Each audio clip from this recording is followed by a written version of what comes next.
Hello friends, welcome to my YouTube channel Chem Catalysis. इस video में हम देख रहे हैं जो भी हमने पार्ट 3 में टॉपिक्स किए थे, okay, applications of EMF of cell, उन सब के हम क्या देख रहे हैं, आज क्वेश्चंस देख रहे हैं। ओके, सो फर्स्ट क्वेश्चन है हमारे पास, हमें ये रिएक्शन दी हुई है। ओके, इस रिएक्शन का हमने इक्विलिब्रियम कांस्टेंट निकालना है। तो फाइंड द इक्विलिब्रियम कांस्टेंट वाली जो एप्लीकेशन है, ओके, वो यूज होगी यहाँ पे। सो हमारे पास एनोड एंड कैथोड दोनों का रिडक्शन पोटेंशियल हमें दिया हुआ है। ओके, हमें रिडक्शन पोटेंशियल आयरन का भी दिया हुआ है, टिन का भी दिया हुआ है। अब देखो, अगर हम ई नॉट सेल निकालें, ई नॉट सेल किसके इक्वल आ जाएगा, ई ऑक्सीडेशन प्लस ई रिडक्शन। यस, आप देखो आयरन का रिडक्शन हो रहा है, टिन का ऑक्सीडेशन हो रहा है। ओके, टिन का ऑक्सीडेशन पोटेंशियल यूज करना है, ऑक्सीडेशन पोटेंशियल, टिन का ऑक्सीडेशन पोटेंशियल, ये रिडक्शन दिया हुआ है। सो ऑक्सीडेशन कितना हो जाएगा, -0.15, और रिडक्शन पोटेंशियल हमने यूज करना है आयरन का, वो रिडक्शन ही दिया हुआ है +0.75। ओके, ये हमारे पास कितना आ गया, 0.6। ओके, ये ई नॉट सेल आ गया। अब हमें पता है कि जो हमारा log k होता है, इक्विलिब्रियम कांस्टेंट, log k किसके इक्वल होता है, 16.92 into n into E not cell. Yes, मैं यही बताना चाहती हूँ, अगर आपने ये चीज यूज कर ली यहाँ पे, सपोज आपने ये यूज कर लिया यहाँ पे, तो गलत हो जाएगा। आपको गलत भी नहीं होगा, मीन्स आपको टाइम ज्यादा यूज हो जाएगा, बिकॉज आप 16.92 को n के साथ मल्टीप्लाई करोगे और फिर आप 0.6 के साथ भी मल्टीप्लाई करोगे, मीन्स लेंथी हो जाएगी कैलकुलेशन। नेट में कोई भी कैलकुलेशन आपको लेंथी नहीं आती, नहीं आती। सो प्लीज बड़े ध्यान से करना जो भी कर रहे हो। अगर आप लेंथी कैलकुलेशन कर रहे हो, मीन्स आप कुछ गलत कर रहे हो। ओके, सो हम ये यूज नहीं करते, हम जो हमारा फॉर्मूला है वही यूज करते हैं, NF अपॉन 2.203 RT। ओके, इसकी वैल्यू हमें पता ही है कि क्या होती है, 2.303 अपॉन F की वैल्यू क्या होती है, N डिवाइडेड बाई 0.0591। ओके, इसको हम 0.06 भी लिख सकते हैं, इनटू ई नॉट सेल कितना होता है, ई नॉट सेल हमारे पास कितना है, 0.6। अब देखो यहाँ से कैलकुलेशन करनी कितनी इजी होगी। एंड कितना है हमारे पास, number of change in electrons 2 है। ओके, सो अगर आप कैलकुलेशन करोगे तो आपके पास log k आ जाएगा 20 के इक्वल आ जाएगा। ओके, मीन्स जो k है हमारा किसके इक्वल आ गया, 10 raise power 20, 10 raise to power 20। Okay, means जो हमारा बी ऑप्शन है वो करेक्ट हो गया। ये प्लीज आप मतलब देख लेना, समझ लेना कि आप यहाँ पे 16.92 अगर यूज करते तो कैलकुलेशन लेंथी हो जाती है। ओके, सो हमने वही चीज यूज करनी है यहाँ पे हमारे कैलकुलेशन से बचे, जहाँ पे हम कैलकुलेशन से बचे। ओके, सो हमने क्या यूज कर लिया, NF अपॉन 2.303 RT, बिकॉज ये कैंसिल हो रहा है इसलिए। ओके, अब नेक्स्ट क्वेश्चन देख रहे हैं। यस फ्रेंड्स, ये हमारे पास नेक्स्ट क्वेश्चन है। इसमें क्या है कि हमें दिया हुआ है इलेक्ट्रोकेमिकल सेल।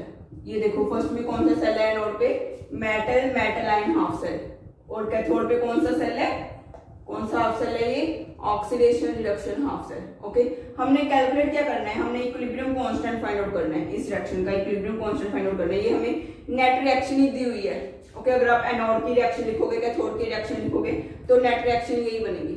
इसका हमने इक्विलिब्रियम कांस्टेंट निकालना है। हमें दिया क्या हुआ है, ई सेल दिया हुआ है, E cell. Okay, so equilibrium constant निकालने के लिए सबसे पहले हम क्या निकालेंगे, E not cell. Okay, E cell किसके इक्वल हो जाएगा, E not cell -0.0591 divided by n की वैल्यू कितनी है, 2 इलेक्ट्रॉन्स का चेंज आ रहा है। Okay, log of product concentration, product में क्या कुछ है, जिंक का एंजाइम और Fe2 पॉजिटिव है। Okay, divided by reactant concentration, reactant में क्या है हमारे पास, Fe3 पॉजिटिव, जो ये जिंक है ये तो सॉलिड ही है। ओके, सो अगर आप ई सेल की वैल्यू फिल कर दोगे 1.71 and E not cell -0.0591 divided by 2, log of zinc ions की कंसंट्रेशन कितनी है, 10 raise power -3। Okay, and Fe2 positive की कंसंट्रेशन कितनी है, 10 रेज़ पावर -3 का square divided by Fe3 positive की कंसंट्रेशन कितनी है, 10 रेज़ पावर -2 का क्यूब। ओके, अब देखो आपके पास क्या हो जाएगा, ई नॉट सेल अगर आप कैलकुलेट करोगे कैलकुलेशन करके तो वो आपके पास आ जाएगा, सॉरी ये जो हमारे पास जिंक का एनसी कंसंट्रेशन है वो 0.01 है, ओके 10⁻⁻²। ओके अब अगर आप ई नॉट सेल कैलकुलेट करोगे वो आपके पास आ जाएगा 1.59। ओके सो इसके बाद अगर हम log KSP कैलकुलेट करते हैं, log KSP किसके इक्वल होता है, log K, यहाँ पे हमने इक्विलिब्रियम कांस्टेंट निकालना है, सो log K लिखेंगे हम। log K किसके इक्वल हो गया 16.92 into n into E not cell. Okay so इसको हम अगर आप कैलकुलेट करोगे log K आपके पास आ जाएगा 54 एंड जो K की वैल्यू है वो आ जाएगी 10⁻54। ओके ये आपके पास क्या है, मींस अगर आपको ई सेल दिया हुआ है तो पहले आपको ई नोट सेल निकालना पड़ेगा। ओके तभी आप के की वैल्यू निकाल सकते हो। के की वैल्यू में जो फिल करना है वो ई नोट सेल ही फिल करना है, कहीं भूल के ई सेल मत फिल कर देना। ओके जो ई नोट सेल आएगा वही फिल करना है यहाँ पे। ओके ये था सेकंड क्वेश्चन। अब हम नेक्स्ट क्वेश्चन कर रहे हैं। यस स्टूडेंट्स ये हमारे पास नेक्स्ट क्वेश्चन है। इसमें क्या है, हमें फॉर्मेशन कांस्टेंट निकालना है। ओके फॉर्मेशन कांस्टेंट निकालने के लिए हमें ये दो रिएक्शंस गिवन है। अब देखो पहले हमें जिंक प्लस 2 से जिंक जाना होगा, फिर वो जिंक जाके अमोनिया के साथ रिएक्ट करके हमें कॉम्प्लेक्स देगा। ओके सो जो हमारी फर्स्ट रिएक्शन है वो क्या होगी, जिंक प्लस 2 से जिंक प्लस 2 दो इलेक्ट्रॉन गेन करके जिंक में कन्वर्ट हो गया। ओके सो जो हमारा ई नोट सेल है वो भी रिवर्स हो जाएगा। ई नोट इस रिएक्शन का क्या हो जाएगा -0.763। ओके ये सपोज हमारे पास फर्स्ट रिएक्शन है, ये सेकंड रिएक्शन है। ओके जो हमारे पास थर्ड रिएक्शन बनेगी ओवरऑल रिएक्शन वो क्या हो जाएगी, जिंक प्लस 2 से जिंक प्लस 2 अगर 4 अमोनिया के साथ रिएक्ट करेगा तो वो क्या दे देगा हमें, zinc NH3 4+2। Okay so means ये हमारे पास थर्ड रिएक्शन है। अगर हम डेल्टा जी लगाएं मींस डेल्टा जी 3 रिएक्शन का वो किसके इक्वल है, हमने इन दोनों रिएक्शंस को क्या ऐड किया है, फर्स्ट एंड सेकंड को ऐड किया है। So delta G1 plus delta G2। Okay so delta G3। अब हम अगर इसको NFE में कन्वर्ट करें -NFE3 is equal to -NFE1 plus -NFE2। Okay इसमें देखो क्या होता है, n की वैल्यू हमेशा सेम रहती है। n की वैल्यू आपके पास हर एक रिएक्शन में सेम रहेगी अगर आप फॉर्मेशन कांस्टेंट निकाल रहे हो। ओके f तो सेम है ही, सो n एंड f हम कैंसिल कर सकते हैं। सो इसमें हम डायरेक्ट भी लिख सकते हैं कि जो हमारा E3 है वो E1 प्लस E2 है। अगर हम दोनों रिएक्शंस को ऐड कर रहे हैं तो जो हमारा नेट रिएक्शन होगा उसका जो EMF होगा वो फर्स्ट 2 रिएक्शंस का सम होगा। ये हम सिर्फ इसी केस में कर सकते हैं, यहाँ पे हमारे पास n की वैल्यू सेम होती है। ओके सो E3 क्या हो गया हमारे पास, E1 फर्स्ट रिएक्शन का EMF कितना दिया हुआ है -0.763। ओके प्लस E2 कितना है हमारे पास 1.03। ओके सो हमारे पास E3 नॉट कितना आ गया, ये आप कैलकुलेट कर लेना, हमारे पास E3 नॉट आ जाएगा। ओके अगर आपके पास E3 आ गया मींस E3 फॉर्मेशन वाली रिएक्शन का आ गया तो आप क्या कैलकुलेट कर सकते हो, log ऑफ KF किसके इक्वल होगा 16.92 into n into E not cell. E nought आपका जो फॉर्मेशन वाली रिएक्शन का है। ओके यहाँ से आप log KF कैलकुलेट कर सकते हो, जो आपके पास आंसर आएगा वो आएगा C 10⁻⁹। KF की वैल्यू कितनी आएगी 10⁻⁹। ओके जो भी फॉर्मेशन कांस्टेंट के क्वेश्चन होते हैं वो ऐसे करने होते हैं कि आपके पास जो n की वैल्यू होती है ना वो हमेशा सेम होती है। सो प्लीज ये करने में टाइम वेस्ट मत करना, आप सीधा भी कर सकते हो।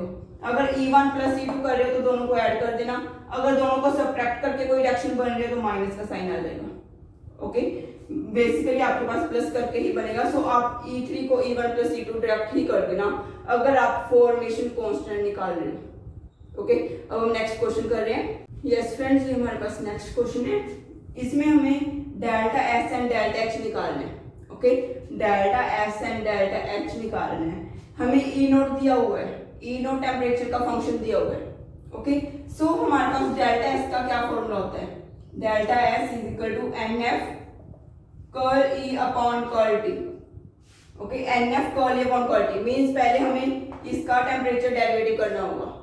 ओके और हमने ये कितने टेम्परेचर पे निकालने हैं दोनों चीजें, T की वैल्यू कितनी पुट करनी है 298। ओके, सो अगर हम देखें delta S is equal to N, N की वैल्यू कितनी है हमारे पास 1। अगर आप इनकी एनोड कैथोड की रिएक्शन लिखोगे वैसे लिखने की जरूरत नहीं है, देख के पता चल रहा है कि एन की वैल्यू कितनी होगी 1। ओके, 96500 कर्ल ई अपॉन कर्ल टी। अगर आप इसका डेरिवेटिव कर रहे हो तो वो कितना हो जाएगा, देखो ये तो कांस्टेंट है, इसका 0 हो जाएगा। ये देखो 10⁻⁴ इंटू टी, सिर्फ और सिर्फ यही टर्म आएगी हमारे पास, क्योंकि अगर आप इसको इसके साथ मल्टीप्लाई करोगे वो भी कांस्टेंट होगा, उसका डेरिवेटिव भी 0 आ जाएगा। ओके, सो फर्स्ट टर्म हमारे पास क्या आ जाएगी 10⁻⁴। ओके, अब नेक्स्ट इसका कर रहे हो, अगर आप इसका डेरिवेटिव करोगे टेम्परेचर के साथ तो ये क्या है T-298 का स्क्वायर है। अगर आप इसको सॉल्व करोगे तो ये क्या बनेगा T² minus 2 into 298 into T minus 298 का स्क्वायर। ओके, प्लस 298 का स्क्वायर, वो 298 का स्क्वायर भी कांस्टेंट ही होगा।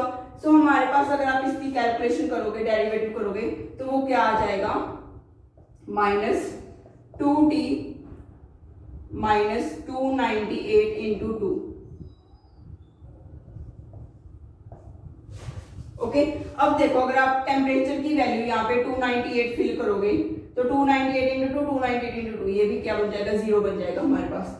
ओके, इससे पहले क्या था 2 इंटू 10⁻⁶ था। सो हमारे पास क्या आ गया डेल्टा एस 96500 इंटू ये नेगेटिव साइन है, नेगेटिव साइन आ गया इंटू 10⁻⁴। ओके, सो हमारे पास डेल्टा एस कितना आ गया -9.65। ओके, डेल्टा एस कितना आ गया -9.65। अब अगर हमने कैलकुलेट करना है डेल्टा एच, डेल्टा एच का क्या फॉर्मूला होता है delta G plus T delta S. Okay, delta G किसके इक्वल होता है -NFE, -NF E nought cell. Okay, plus T into delta S कितना आ गया हमारे पास -9.65। टेम्परेचर कितना है हमारे पास 298। ओके, सो माइनस एन की वैल्यू कितनी है 1 इंटू 96500। अब इनोट सेल हमें ये दिया हुआ है किस टेम्परेचर पे चाहिए 298। अगर आप इसमें 298 वैल्यू फिल करोगे 298 माइनस 298 ये भी 0 बन जाएगा, ये भी 0 बन जाएगा, हमारे पास क्या बचेगा इनोट 0.01 मींस इसको किसके साथ मल्टीप्लाई कर देंगे 10⁻⁻²। ओके, प्लस 298 इंटू इसको हम क्या लिख सकते हैं अप्रोक्सीमेटली 10 लिख सकते हैं। ओके, नेगेटिव साइन है ये बीच में नेगेटिव आ जाएगा। ओके, सो हमारे पास क्या आ गया यहाँ पे 965 माइनस 2980। ओके, ये भी नेगेटिव का, ये भी नेगेटिव का। अगर आप सोल्व करोगे तो जो आपके पास आ जाएगा -3.84 किलो जूल। ये आपके पास जूल्स में आएगा, उसको किलो जूल में कन्वर्ट कर लेना तो आपके पास डेल्टा एच की वैल्यू आ जाएगी -3.84 kilo joule. Okay, so delta H -9.65, delta H -3.84। सो हमारा ए ऑप्शन करेक्ट हो गया। ये जून 2018 में क्वेश्चन आया हुआ है। ओके, सो मतलब थर्मोडायनेमिक्स में ये क्वेश्चन है, मींस हमें थर्मोडायनेमिक डाटा फाइंड आउट करना है। किससे फाइंड आउट करना है इनोट सेल से। ओके, जो हमने फर्स्ट एप्लीकेशन की थी। यस, अगर आपने पार्ट 3 नहीं देखा तो प्लीज पहले पार्ट 3 की जाके वीडियो देखो, फिर आपको ये सारे क्वेश्चंस अच्छे से समझ में आ जाएंगे। ओके, उसका लिंक आपको डिस्क्रिप्शन में मिल जाएगा। ओके, अब हम नेक्स्ट क्वेश्चन कर रहे हैं। यस फ्रेंड्स, ये हमारे पास नेक्स्ट क्वेश्चन है। इसमें आपको AgSO4 सॉल्ट का KSP दिया हुआ है। ओके, KSP दिया हुआ है, आपने निकालना क्या है इनोट सेल निकालना है। ओके, इनोट सेल हमें इस रिएक्शन का चाहिए। मीन ये रिएक्शन कहाँ पे होती है, ये रिएक्शन हमारे पास कहाँ पे होती है, ये रिएक्शन होती है कैथोड पे। ओके, सोल्ट का रिडक्शन, मेटल का फॉर्मेशन, ये कैथोड पे होती है। और एनोड पे क्या होता है oxidation of metal. Okay, metal का ऑक्सीडेशन हो रहा है, वो कि मेटल का ऑक्सीडेशन होगा। मींस हमें जो फर्स्ट रिएक्शन हमें दी हुई है वो उसको हम कैसे लिखेंगे Ag से Ag positive plus electron. Okay, अब देखो हमारे पास AgSO4 का KSP दिया हुआ है। अगर KSP दिया हुआ है log KSP तो हम उसका इनोट सेल निकाल सकते हैं। ओके, log KSP किसके इक्वल होता है 16.92 into n into E nought cell. Okay, यहां से आप इनोट सेल निकाल सकते हो। फिर जो हमारा इनोट सेल है वो किसके इक्वल है E oxidation plus E reduction. Okay, E oxidation, oxidation potential कितना है हमारे पास -0.8, यहाँ पे क्या हो जाएगा ये -0.8, ओके। प्लस ई रिडक्शन हमने निकालना है। ई नॉट सेल यहाँ से आ जाएगा, सपोज हमारा ई नॉट सेल एक्स आ गया, okay. E not cell X आ गया तो हम यहाँ पे वैल्यू पुट कर देंगे तो वो हमें कैलकुलेशन करके ई रिडक्शन आ जाएगा। ई रिडक्शन अगर आप कैलकुलेट करोगे 0.95 वोल्ट, 0.95, ओके। प्लीज नोटबुक उठाओ, पेन उठाओ, ये सारे कुछ अपने हाथ से करके देखो, कैलकुलेशंस खुद करो सारी। गेट में आया हुआ क्वेश्चन है, कैलकुलेटर अलाउड होता है, कैलकुलेशन आप कैलकुलेटर से कर सकते हो, ओके। सो ई रिडक्शन आपके पास कितना आ जाएगा 0.95 वोल्ट, ओके। अब हम नेक्स्ट क्वेश्चन कर रहे हैं। यस फ्रेंड, ये हमारे पास नेक्स्ट क्वेश्चन है। इसमें आपको क्या निकालना है, इस सेल का ई नॉट सेल निकालना है, ओके। इस रिएक्शन का ई नॉट सेल निकालना है। सो पहले हम देखेंगे कि ये रिएक्शन किस किस रिएक्शन से मिलके बनी हुई है, ओके। सो अगर हम देखें, हमें KSP_AgCl का दिया हुआ है और रिडक्शन पोटेंशियल क्लोरीन का दिया हुआ है, ओके। सो अगर हम देखें AgCl डिसोशिएट होके क्या देते हैं, Ag positive plus Cl negative, okay.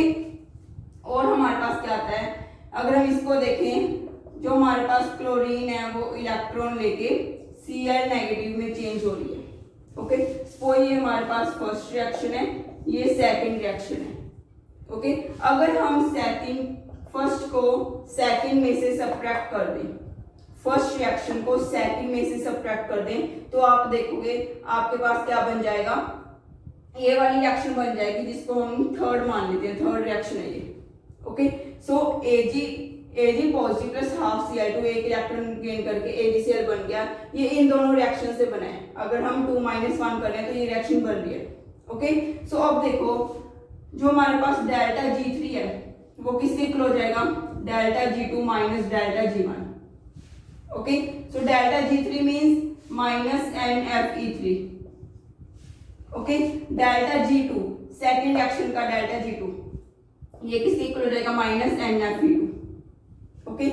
Minus delta G1, yes delta G1। अब जो फर्स्ट रिएक्शन है ये क्या है हमारे पास, इसकी सोलेबिलिटी प्रोडक्ट दी हुई है, हमें सोलेबिलिटी प्रोडक्ट दी हुई है। अगर सोलेबिलिटी प्रोडक्ट दी हुई है मींस K की वैल्यू दी हुई है तो हम डेल्टा G0 का क्या फॉर्मूला लगाते हैं, is equal to minus RT ln K, minus RT log K, okay. So अगर हम ये फॉर्मूला लगाएं यहाँ पे तो हमारे पास यहाँ पे ये प्लस आ जाएगा, प्लस RT log हमारे पास क्या आ जाएगा यहाँ पे K, ओके। सो यहाँ से यहाँ पे अगर आप K की वैल्यू पुट कर दोगे 10⁻10, वो -10 आगे आ जाएगा, -10 RT बन जाएगा, ओके। टेम्परेचर 298 लेना है। अब यहाँ पे आपके पास E3 कैलकुलेट हो जाएगा। E2 की वैल्यू आपको दी हुई है 1.5, वो पुट कर दोगे, वहां से आपका E3 आ जाएगा, ओके। E3 का जो आंसर आएगा वो आएगा 2.09। ये कैलकुलेशन आप खुद भी कर सकते हो, कैलकुलेशन का कोई मतलब नहीं है यहाँ पे करवाने का, ओके। सो कैलकुलेशन खुद कर देना। मैंने मेथड बता दिया आपको कि कैसे करने हैं ऐसे क्वेश्चंस। अगर आपको ऐसा क्वेश्चन कोई आता है तो उसको आपने देखना है कि किन किन रिएक्शन से मिलके बना हुआ है, ओके। पहले हमने वो दोनों रिएक्शंस लिख ली। अब हमारे पास जो थर्ड रिएक्शन है वो 2-1 करके बनी हुई है, मींस थर्ड रिएक्शन का जो G3 है वो इन दोनों के सब्ट्रैक्शन G3 के इक्वल आ जाएगा, ओके। सो अब हमने G3 की वैल्यू पुट कर दी -NFE3। आप यहाँ से E3 निकाल सकते हो जो कि 2.09 आ जाएगा, ओके। सो ये सारे हमारे पास थे आज के क्वेश्चंस। आई होप आपको ये वीडियो मेरा अच्छा लगा होगा। अगर आपको वीडियो अच्छा लगा तो प्लीज इस चैनल को लाइक करिए, सब्सक्राइब करिए एंड अपने फ्रेंड्स के साथ शेयर करिए। Thank you.